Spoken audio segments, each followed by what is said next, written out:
네, 반갑습니다. 사경환입니다. 자, 이번 영상은 제가 실제로 KCL 2024년도 2월 15일에 강의했던 내용입니다. 측정 불확도에서 통계학의 이론과 실습과 관련된 내용으로서 해당되는 부분은 총 7시간, 6시간, 7시간 정도 제가 강의를 한 내용이고요. 해당되는 동영상을 기반으로 여러분들과 함께 측정 불확도의 부분과 통계학에 대한 이론의 전반적인 내용을 설명하고자 합니다. 제 이메일 주소는 다음과 같고요.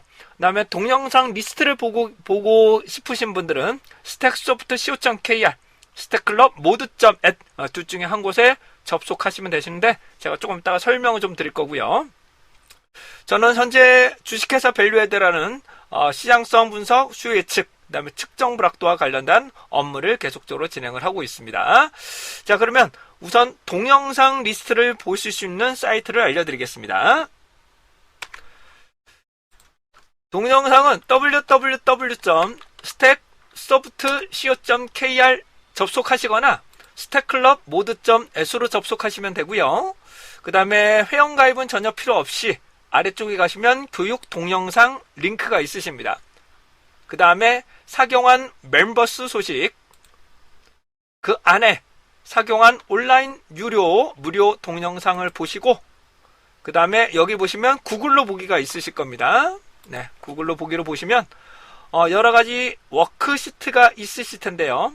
오른쪽에 쭉 가시면 여러가지 부분이 있는데 오른쪽 쭉 가시게 되면 측정 불확도와 관련된 내용들과 그 외에도 다양한 내용들이 있으시니까 참고하시고, 이번에 측정 불확도는 2월 15일 날에 찍었던 한 7시간, 8시간짜리 강의 같은 경우에는 해당하는 부분만 무료로 제공을 해드릴 수 있도록 하겠습니다. 이번 한 번만 측정 불확도에 대해서 무료로 제공해 드릴 거고요. 그 이후부터는 무조건 다 유료 강의로 변환된다는 점 다시 한번 설명드리도록 하겠습니다. 간단한 강의에 대한 내용들 설명드렸고요. 어떠한 내용으로 구체적으로 강의가 진행될지 세부적으로 말씀 올리도록 하겠습니다. 이번에 다룰 파트 세 번째인 영상에서는 측정 불확도의 통계적인 분석 과정에 대해서 설명하고요. 엑셀과 기본적인 기술 통계, 그 다음에 A타입 구하는 방법에 대해서 간략하게 살펴봅니다. 네, 강의 시작해 보시도록 하겠습니다. 자, 이제 측정 불확도에서 사용할 수 있는 통계적 부분에서 분석 과정을 좀 설명드리도록 하겠습니다. 여기 보시면 이제 기술 통계학, 그다음에 추계 통계학 혹은 추론 통계학이라고 하는데, 이 부분에 대해서 좀 설명을 드리면, 이제 기술 통계학이라는 것은 자료를 요약하는 게 가장 핵심입니다. 그래서 정밀도를 파악한다, 즉 신뢰도를 측정하는 것이 가장 큰 목적이고요. 현재 데이터의 유형 및 문제점을 파악하고 해석한다. 이게 기술 통계학이 됩니다. 기술 통계학. 제가 조금 있다가 여러분들과 함께 데이터를 집어넣고 통계량을 구하고 해당되는 문제점과 해석해달라고 한번 요청을 한번 해보겠습니다. 그럼 얘가 챗GPT가 어느 정도까지 해주는지 한번 설명을 한번 살펴보도록 할게요. 그 다음에 추론 통계학이라고 합니다. 추론 통계학은 아까 말씀 올린 것처럼 보시는 것처럼 모집단에서부터 일부를 뽑아서 그 결과를 가지고 모집단에 다시 추정 혹은 추론한다라고 보시면 됩니다. 이것을 우리는 해당되는 모집단으로부터 얼마만큼 잘 뽑아내느냐 이런 걸로 살펴보실 수 있을 것 같은데, A형 측정 불확도 같은 경우는 기술 통계학 부분으로 살펴보시면 될 것 같고요. 근데 모집단에 다시 추론하기 때문에 우리는 측정 불확도는 추론 통계학을 적용한다라고 보시면 됩니다. 최종적으로는. 자, 그래서 우리가 알고자 하는 전체 집단에서 일부를 뽑아서 그 기술 통계량을 가지고 모집단을 다시 추론하기 때문에 기술 통계량을 기본적으로 통계량을 살펴보고 우리가 측정 불확도에서는 추론 통계학, 즉 모집단 전체를 추론하는 방법을 적용한다라고 보시면 됩니다. 그래서 모집단으로부터 일부를 뽑아서 그 결과를 다시 한번 모집단을 추정하는 방법이다 라고 보시면 될 것 같고요. 자, 요게 한번 보시도록 하죠.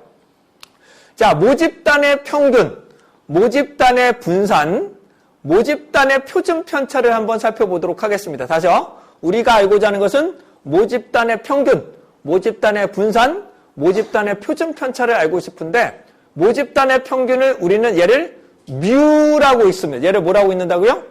뮤라고 있습니다. 저 진짜 착하지 않습니까? 한글로 써드렸어. 예? 진짜 착하지 않습니까? 유 아니에요. 얘는 뭐라고 한다고요?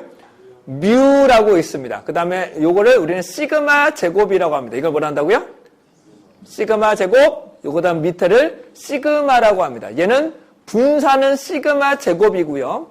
표준 편차는 시그마라고 합니다. 얘를 루트를 한번 다 씌운 것을 우리는 표준 편차라고 합니다. 표준 편차. 그래서 일부를 뽑아내죠. 일부를 뽑아내기 때문에 모집단의 평균, 그러니까 표본 집단의 평균을 X바, 표본 분산을 S의 제곱, 표본의 표준 편차를 S라고 합니다. S라고 표명을 합니다. 그래서 S를 가지고 시그마를 하는데 뭐 그렇다 치시고, 그래서 우리는 시료를 가지고 그 결과를 가지고 불확도를 계산한다라고 보실 수가 있는데, 아까도 질문을 주셨는데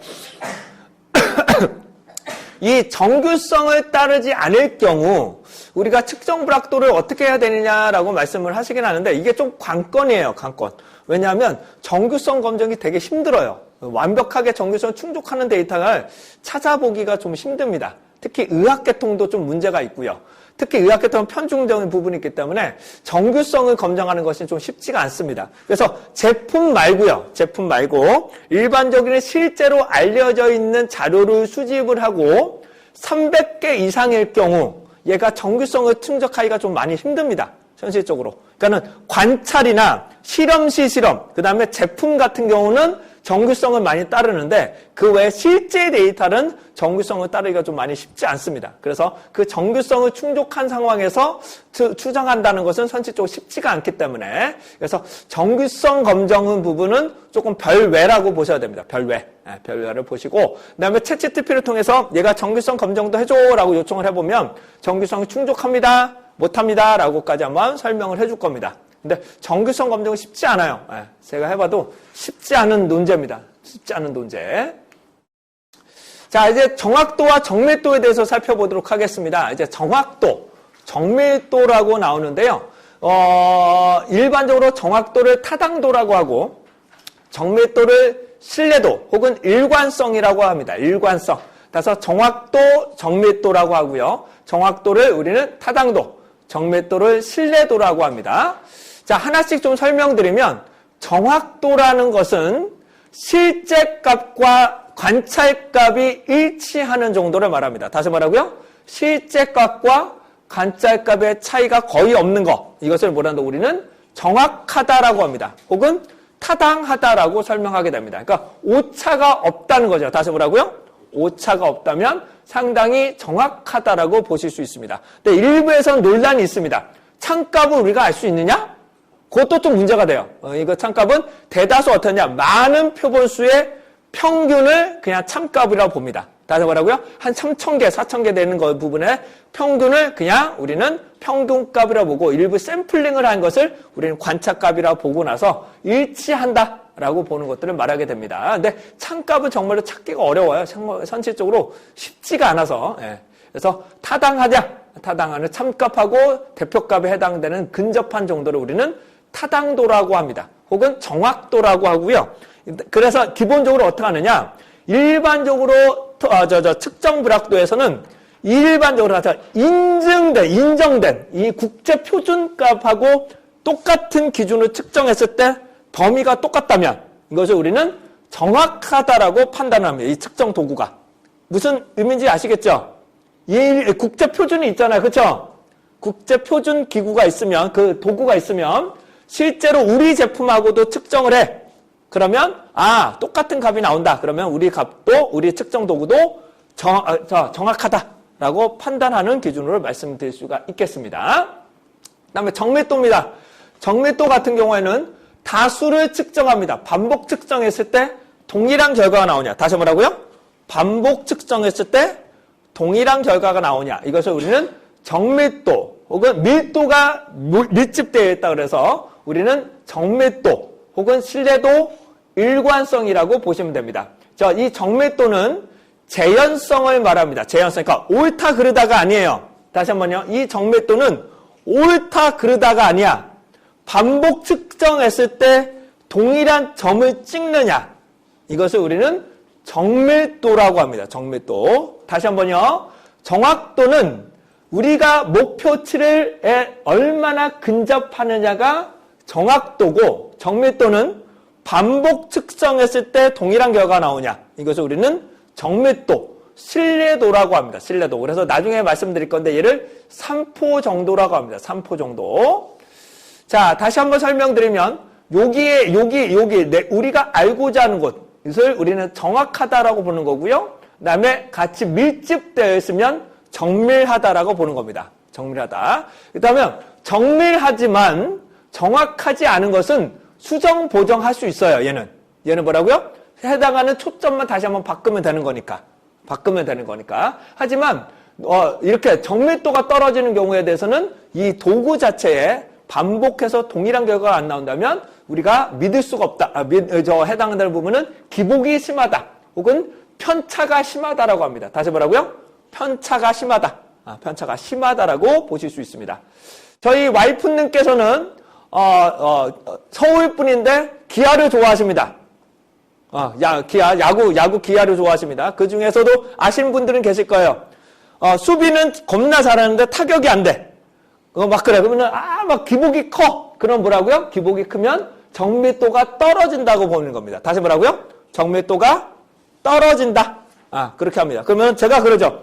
쟤는 뭐 하는데, 타격은 안 하는데 수비는 잘한다. 그러면 제가 말하죠. 야, 그럼 거기 있겠냐? 기아 있겠냐? 다른 데 가지? 야, 다른 데 가지. 연봉 먹고 다른 데 가지. 여기 있겠냐고. 이렇게 해서 한번 논란을 하게 되는데, 하나라도 잘하자. 그러니까 타당도와 신뢰도를 한다. 둘 다 못하면 상관이 안 되는 거고요. 다시 타당하느냐, 신뢰도냐 있느냐인데, 정확도가 중요하냐, 정밀도가 중요하다고 질문하시는데, 둘 다 중요합니다. 둘 다 중요한데, 우선은 정확도가 높아야 됩니다. 우선 첫 번째 조건은 뭐라고요? 정확하게 됩니다.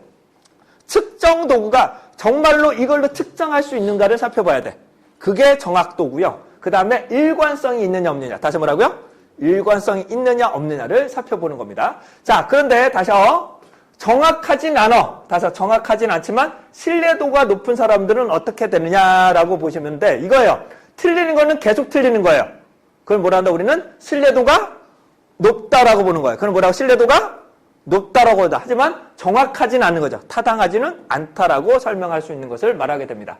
그러니까 우선은 정확해야 됩니다. 다시 한번 우선은 뭐라고요? 전제 조건은 정확해야 되고 두 번째 조건은 정밀해야 된다. 이 부분을 말씀드릴 수가 있게 되겠네요. 자, 선생님 모두 중요한데 타당도가 확보되고 신뢰도가 높은 것을 받아라고 이렇게 다실 수 있습니다. 근데 선생님 얘는 왜 이미지가 없나요? 하셔가지고 제가 이걸 이미지를 그리니까 좀 얘가 좀 잔인하게 나오더라고요. 챗GPT에다 한번 물어볼까? 정확도와 정밀도를 표현하는 카툰을 한번 그려달라고 요청을 해보겠습니다. 다시요. 정확도와 제가 그림을 한번 그려볼 건데요. 정확도와 정밀도를 설명할 수 있는 카툰 스타일 네컷으로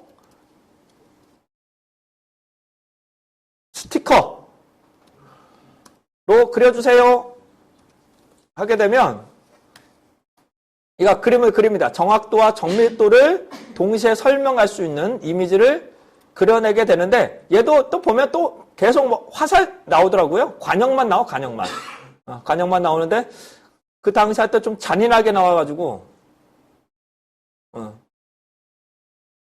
이렇게 막 얼굴 찍히고 막 그러더라고요. 뭐 여기 정확도인데 이게 잘 안 나오더라고요. 이 부분이. 이게 부분이 할 때마다 똑같이 나와야 되는데 자, 그러니까 여기에 찍혀야 정확도에 아셨죠? 우리가 여기에 찍혀야 정확도고요. 정밀도는 해당하는 부분이 동일한 곳에 계속 찍히는 것을 우리는 정밀도라고 보시면 됩니다.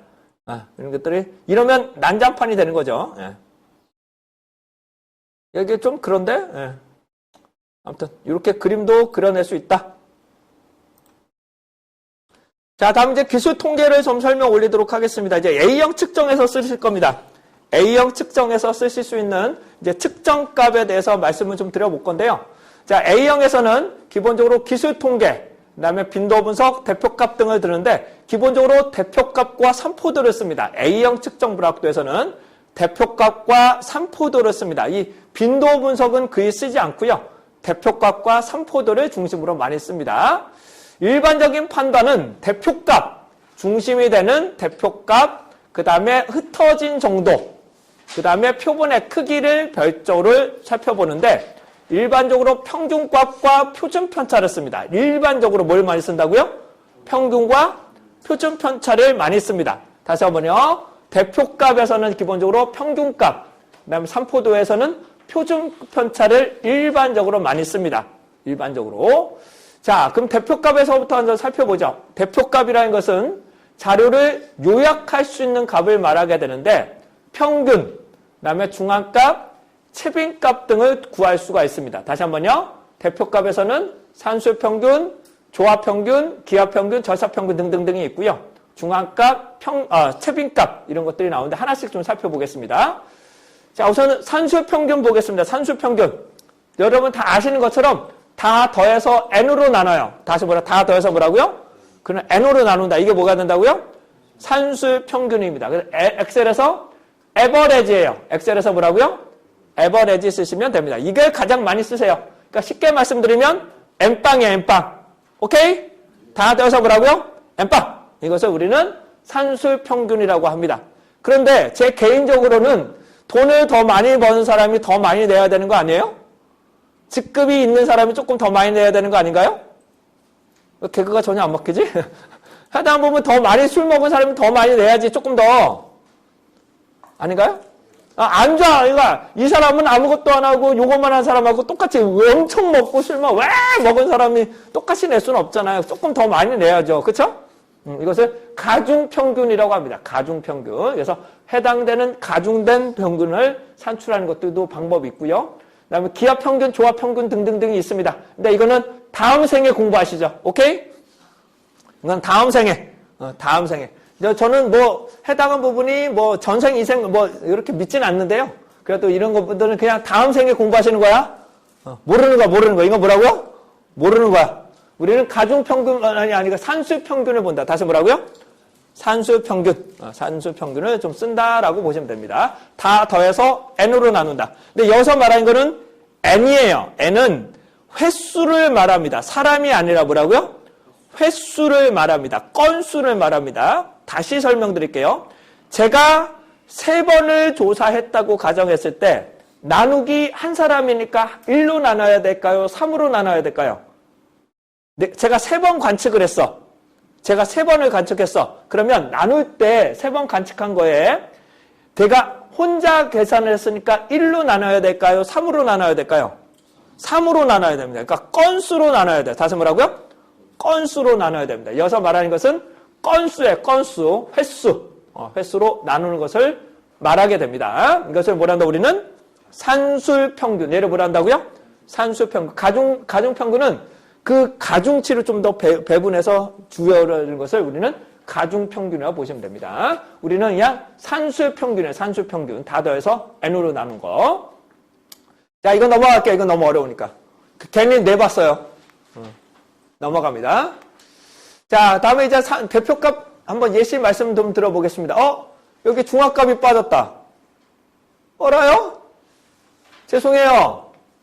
중화값에 있는 내용이 빠졌어.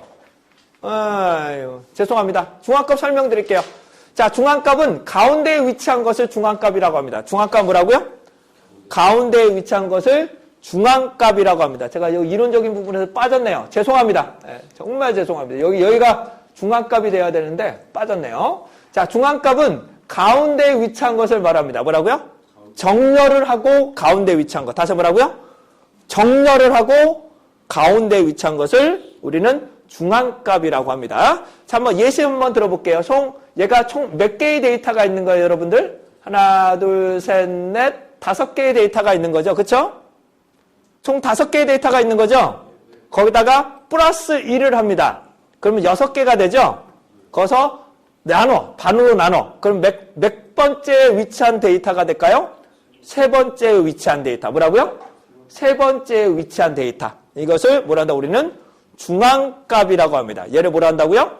중앙값이라고 합니다. 자, 다시 한번 설명드릴게요. 만약에 이 데이터가 있다라고 가정을 하게 되면 총 몇 개의 데이터가 있는 거예요? 5개의 데이터가 있기 때문에 더하기 1을 해요. 표본수에 더하기 1을 해요. 그럼 6이 되겠죠?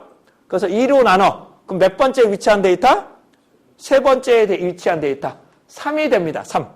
그럼 이 중앙값은 극단값의 영향을 덜 받아요. 다시 뭐라고? 중앙값은 뭐라고요? 극단값의 영향을 적게 받습니다. 그런데 이 실제로 중앙값을 잘 쓰지 않아요. 왜냐하면 우리가 중앙값을 가지고 모집단을 추정하거나 그러기가 매우 어렵습니다. 그래서 중앙값은 산술평균과 중앙값을 비교하는 거예요. 다시 뭐라고요? 중앙값과 산술평균을 봐서 이게 차이가 많이 나면 제 경험상 10% 이상 차이가 나면 얘는 극단값이 있다라고 봅니다. 다시 뭐라고? 중앙값과 산술평균이 10% 이상 차이가 나면 얘는 극단값이 있다고 보는 거예요. 극단값은 평균부터 많이 떨어진 값들을 우리는 극단값 혹은 이상치라고 보실 수 있습니다. 자, 이렇게 있다고 가정하겠습니다. 여기서 중앙값 어떻게 구해야 될까요? 이 데이터에 있다면 중앙값 어떻게 구해야 될까요? 얘는 반드시 순서를 정해야 돼요. 반드시 순서가 있어야 돼요. 다시 한번 뭐라고요? 반드시 순서가 있어야 돼요. 반드시 정렬을 하고 얘가 총 몇 개가 있나 볼게요. 하나, 둘, 셋, 넷, 다, 일곱, 여덟, 아홉, 10개야. 10개니까 10개에 더 플러스 1을 해요. 그럼 11개가 되죠. 그쵸? 11개를 2로 나눠. 그럼 뭐라고? 5.5가 나와요. 그러면 5와 6, 그러니까 5번째와 6번째의 가운데 거. 5번째와 6번째 가운데 거. 그래서 하나, 둘, 셋, 넷, 5번째와 6번째 가운데 거. 5번째와 6번째 해당되는 가운데 거인 12.5가 중앙값이 됩니다. 이거는 반드시 정렬을 해주세요. 반드시 뭐라고요? 정렬을 하고 진행을 해주셔야 됩니다. 자, 얘는 그냥 엑셀에 넣고 계산하셔도 되고요. 해당되는 챗GPT에 집어넣고 중앙값 구해줘. 그래도 알아서 얘가 다 구해지게 됩니다. 근데 중앙값은 일반적으로 많이 쓰진 않습니다. 왜냐하면 이걸 가지고 우리가 모집단이 얼마라고 추정하기가 어렵기 때문입니다. 그래서 중앙값과 산술평균을 비교해서 10%가 이상 차이가 나면 얘는 극단값이 좀 있다라고 판단하실 수 있게 됩니다. 자, 이거 데이터 한번 보시겠습니다. 이 데이터. 평균을 다 넣어서 계산하시면 되고요. 그다음에 이거 같은 경우는 어떻게 되세요? 너무 이 하나의 값 때문에 크게 변하죠. 그렇죠? 이거 하나 값 때문에 크게 변하죠. 이를 확인하기 위해서, 해결하기 위해서 해당되는 부분은 중앙값을 많이 봅니다. 중앙값과 해당되는 부분을 살펴보는데 다시요. 플러스 1을 하고 나머지 1을 나누시는 게 중앙값이다. 중앙값이다라고 보시면 되시겠습니다. 다음에 채빈값입니다. 채빈값은 출현빈도가 가장 많은 것을 말합니다. 출현빈도가 많은 건데 이 채빈값은 여러 개가 나타날 수 있습니다. 여러 개가 나타날 수 있습니다. 이럴 경우는 2하고 3이 채빈값이다. 2와 3이 채빈값으로 보시면 되겠죠. 다음에 절사평균입니다. 절사평균은 극단값을 일부 버리고 평균을 구하는 거. 따라서 극단값이 있다면 얘를 버리고 평균을 구하는 거. 이것을 우리는 절사평균이라고 합니다. 절사평균. 다음에 중점치입니다. 중점치는 실제로 거의 많이 쓰지는 않는데요. 최대값과 최소값을 더하고 얘 중앙값을 우리는 중점치라고 합니다. 중점치. 다시요. 최대값, 최소값의 가운데. 다시 뭐라고? 최대값, 최소값의 가운데. 가운데를 우리는 그냥 중점치라고 합니다. 중점치. 중앙값하고는 달라요. 요거의 중앙값 볼까요? 요거의 중앙값은 하나, 둘, 셋, 넷, 다섯, 6개니까 6개 플러스 1이 되면 어떻게 돼요? 7개가 되니까 3.5가 되죠. 그쵸? 3.5면 어떻게 돼요? 요거와 요거의 가운데니까 1200이 중앙값이 되는 거예요. 중앙값. 채빈값은 요게 채빈값이 되겠죠. 맞죠? 1200이 채빈값이 될 거고요. 평균은 계산해야지 뭐. 그쵸? 평균은 계산해야죠. 그런 식으로 살펴보실 수 있습니다. 자, 엑셀에서 해당되는 부분, 산술평균, 기하평균, 조합평균, 중앙값, 채빈값, 절사평균, 뭐 등등등등을 이렇게 구할 수가 있는데 데이터는 원래 이렇게 넣으시면 안 돼요. 데이터는 이렇게 넣으시는 게 아니라 아래쪽으로 넣으셔야 돼요. 아래쪽으로 넣으셔야 돼요. 아래쪽으로. 네. 자, 대표값 저와 함께 한번 실습을 해볼 겁니다. 이런 데이터가 있다면 평균과 표준편차 중앙값을 각각 한번 구해볼 겁니다. 해당되는 4, 4, 5 이런 자료들이 있다면 해당되는 산수평균과 중앙값, 표준편차 이런 것들을 한번 여기서는 대표값만 살펴볼 거니까 평균만 먼저 구해볼게요. 평균. 그 다음에 채빈값, 중앙값만 한번 저와 함께 한번 살펴보도록 하겠습니다. 요거는 3포도는 조금 더 설명을 드리고 자 그러시면 저와 함께 엑셀을 통해서 이 데이터를 한번 직접 입력을 해보시면서 자료를 한번 평균, 최대값, 최소값, 중앙값 이런 것들을 한번 구해볼 수 있도록 한번 해보도록 하겠습니다. 자, 엑셀로 한번 시작해 보도록 하겠습니다. 엑셀 준비되셨나요? 엑셀로 진행해 보도록 하겠습니다. 엑셀. 자, 자료를 입력하시는데요. 어떻게 입력해야 되는지 설명 좀 드려보겠습니다. 자, 제가 엑셀을 하나 열어보실까요? 엑셀을 그냥 하나 열어보시겠습니다. 엑셀 하나 열어주시고요. 자, 자료를 입력하실 건데요. A에 집어넣으실 거예요. 이해되시죠? A에 집어넣으실 거예요. 이해되시죠? 네. 그리고 반드시 변수명을 위에다가 놓으시고요. 그 다음에 아래쪽으로 입력하시는 거예요. 아셨죠? 얘를 아래쪽으로 입력하셔야 되는 거예요. 네. A라고 먼저 넣어보겠습니다. A, 그 다음에 B가 되겠죠? 그 다음에 4, 5, 6 맞나요?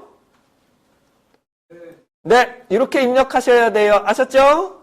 네. 다시 한번요. 아이고, 잠깐만요. 다시요. 4, 5 순서에 상관없습니다. 그냥 이렇게 넣으셔야 돼. 반드시 A 1번부터 넣으셔야 돼요. 반드시 A 1번부터 넣으시고요. 그 다음에 아래쪽으로 입력하는 게 맞습니다. 아래쪽으로 입력하는 게 맞아요. 자, 그 다음에 여기 B집단 넣어보겠습니다. 집단 B를 넣어보도록 하겠습니다. 집단 B인 경우는 2, 3, 4, 5, 15까지 넣도록 하겠습니다. 괜찮으신가요? 네, 이렇게 입력이 되어 있으셔야 돼요. 이렇게 입력되셨나요? 네. 자, 그러면 제가 구하고자 하는 것을 말씀드릴 건데요. 우선은 제가 여기다가 A, 그 다음에 B를 넣을 거고, 제가 첫 번째 구하는 것은 개수 구하고 싶어요. 첫 번째 뭐라고요? 개수. 그 다음에 평균. 그 다음에 혹시 모르니까 최소, 최대. 그 다음에 중앙값. 그 다음에 채빈값. 그 다음에 중점치. 이렇게 한번 구해보도록 하겠습니다. 괜찮으신가요? 네, 다시 한번요. 개수는 그냥 총 개수를 알기 위해서 한번 구해보는 거고요. 평균, 최소, 최대, 중앙값, 채빈값, 중점치를 한번 구해볼 수 있도록 하도록 하겠습니다. 자, 함수를 한번 적용해 보도록 하겠습니다. 개수는 함수가 뭘까요, 여러분들? 카운트 쓰시면 돼요. 여기다 뭐라고요? 카운트 넣으신 다음에 이 컬럼 그대로 찍으시면 돼요. 네? 제발 부탁드릴게요. 이렇게 드래그지 하지 마시고, 네? 드래그지 하지 마시고, 뭐라고요? 그냥 찍으세요. 얘는 문자는 알아서 빠집니다. 문자는 알아서 빠지기 때문에 알아서 카운트 되실 거고요. 그 다음에 평균 넣겠습니다. 평균은 average라고 넣으시면 됩니다. 평균은 뭐라고요? AVER 넣으시면 average가 나오실 거예요. 그리고 얘를 그냥 찍으시면 돼요. 얘를 그냥 컬럼을 찍으시면 돼요. 괜찮으시죠? 네. 최소는 명령어가 뭘까요, 여러분? min. 네. 최대는요? max. 자, 중앙값은 median이라고 합니다. median. 중앙값은 median. 가로 여시고 선택. 채빈값은 mode라는 함수를 쓰시면 됩니다. mote. mote. 근데 엑셀에서는 이 mode가 안 나오든지 한 개만 나옵니다. 한 개만. 여러 가 있더라도 한 개만 나옵니다. 다음 중점치입니다. 중점치는 제가 어떻게 구한다 그랬나요? 최대값에서 최소값을 더하고 나누기 2라고 말씀드렸어요. 그렇죠? 자, 그럼 어떻게 한다고요? 최대값에서 맞나요? 최대값에서 최소값을 더하고 얘를 나누기 2 하면 됩니다. 이렇게 하면 맞아요? 틀려요? 이렇게 하면 맞아요? 틀려요? 틀려요. 안 돼요. 어떻게 해야 돼요? 가로로 해야 돼요. 가로로 해야 돼요.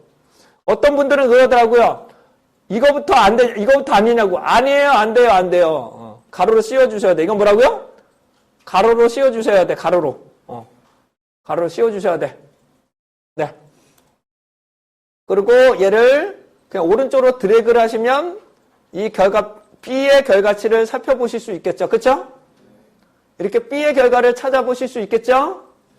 네. 자, 만약에 채치트피로 하겠다 생각하시면 얘를 그대로 카피하셔서 요거 구해줘라고 한번 요청을 해보겠습니다. 얘를 그대로 카피해서 개수 평균을 구해줘라고 한번 요청을 한번 해볼게요. 얘를 그대로 카피해서 컨트롤 C 챗 GPT에다가 제가 새롭게 만들겠습니다. 새롭게 만들어서 그냥 붙여요. 그리고 이미지는 없애야 된다고 말씀드렸어요. 그쵸? 네. Shift 엔터 2번 정도. 그 다음에 요걸 구하고 싶은 거예요. 이해되시죠? 네. 요걸 구하고 싶은 거예요. 컨트롤 C 그리고 컨트롤 V 붙이는데 요거를 지우시고 여기서 중요한 거는 각 컬럼별이라고 써주셔야 돼요. 다시 한번 중요한 건 뭐라고요? 각 컬럼별 요거를 구해달라고 요청할 거예요. 이해되셨어요? 다시 한번 각 컬럼별이에요. 이해되시겠죠? 네, 각 컬럼별 아래에 내용을 산출해 주세요 라고 요청을 해보겠습니다. 그러면 얘가 아마 표 형태로 결과치가 나오실 거예요. 딱 누르면 얘가 분석을 돌리는데요. 얘가 챗GPT가 얘가 파이썬으로 돌립니다. 파이썬으로 짜서 알아서 돌리기 때문에 얘가 계산상에 오류가 없어요. 네, 해당하는 부분에 계산상에 오류가 없습니다. 네, 이렇게 놓고 이야, 얘 똑똑하다. 그죠? 예? 똑똑하지 않나요? 네. 그러면 최대값, 최소값 이렇게 나오게 됩니다. 그럼 표가 마음에 안 들면 행렬을 돌려서 표현해 주세요 라고 제가 할게요. 중점치는 이렇게 됩니다. 행렬을 바꿔주세요. 행렬을 전치해서 다시 표현해 주세요. 전치가 회전을 돌리는 거거든요. 행렬을 전치해서 다시 표현해 주세요. 라고 하게 되면 네, 다음과 같처럼 개수 요 순서대로 요거 순서대로 얘가 표현을 하게 됩니다. 네, 이런 식으로 결과치를 살펴보실 수 있을 겁니다. 알아서 이렇게 결과치가 나오네요. 챗GPT를 통해서도 쉽게 구할 수 있다, 없다? 있다. 있다. 해당한 부분 이렇게 해주고 여기다가 만약에 해당되는 정규수 검정해줘. 그러면 정규수 검정도 얘가 다 해줍니다. 알아서. 이런 식으로 구할 수가 있게 되겠습니다. 이렇게 엑셀로 구하셔도 되고요. 그냥 챗GPT에도 알아서 똑똑하게 구해지게 된다. 이런 부분 한번 설명 한번 드려봤습니다. 괜찮으신가요? 근데 이거는 그냥 엑셀로 구하시는 게 더 빠를 수도 있어요. 이거는 그냥 엑셀로 보셔도 되고요. 참고적으로 요 자료, 요걸 없이 제가 지금 해봤거든요. 요거를 빼고 제가 이거 한번 해봤습니다. 제가 이거 한번 해봤는데 요거까지만 요게 없고 분류 요거 이렇게 한 다음에 제가 저장을 할게요. 저장을 한 다음에 얘를 그대로 업로드를 해보겠습니다. 업로드를 하고 구해주세요 라고 한번 해볼게요. 얘가 알아서 구해지는지 한번 제가 한번 요청을 한번 해보겠습니다. 얘가 과연 똑똑하게 구해지는지 제가 별말 없었어요. 현재 별말 없고 완전 새롭게 열 거고요. 얘를 그대로 갖다 놓겠습니다. 얘를. 야, 저리 가봐. 네. 요청을 그대로 그냥 이렇게 넣으시면 돼요. 그냥 S를 이렇게 넣으시고 분석 결과를 엑셀로 제공해 주세요. 별말 안 했어요. 그죠? 뭐 어떻게 해달라고 요청을 안 했어요. 그죠? 뭐 구해달라고 말은 안 했어. 그럼 얘를 인식을 하게 됩니다. 인식을 하고 이거 어떻게 나오는지 한번 보도록 할게요. 이걸 과연 구해서 산출할 거냐? 다시 뭐라고요? 이게 과연 야 멈추면 안 되지.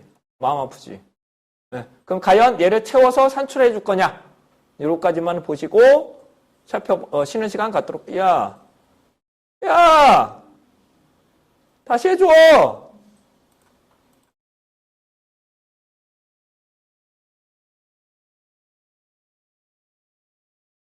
안 되겠어? 안 되면 어쩔 수 없고.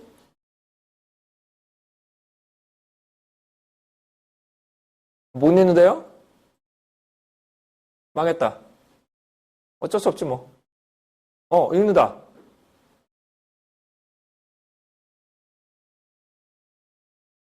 네. 지시해달라네요. 에이, 지시해달라네. 야, 그냥 해줘. 계산해줘. 계산해줘.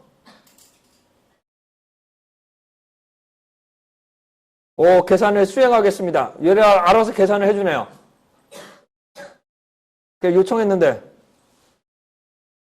야, 계산해서 엑셀을 표현한지 한번 보도록 하겠습니다.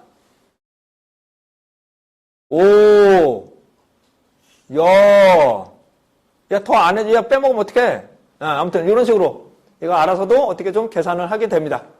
그래서 엑셀로 다운로드 되고 이렇게 살펴볼 수 있는 방법 한번 이렇게 맛배기로 한번 보여드려 봤습니다. 그래도 좀 똑똑하지 않나요? 생각보다 이렇게 뭐 해줘 하면 알아서 된다는 것 자체가 이렇게 살펴보실 수 있겠네요. 자, 현재 시간 11시 50분이고요. 점심 식사 하시고 1시 5분에 할게요. 딱 1시 하시면 좀 피곤하실 것 같으니까 1시 5분에 진행하도록 하겠습니다. 우선은 쉬시고 도시락이 왔는지 먼저 확인해 보도록 하겠습니다. 자, 화장실 가셔서 잠깐 쉬시도록 하겠습니다.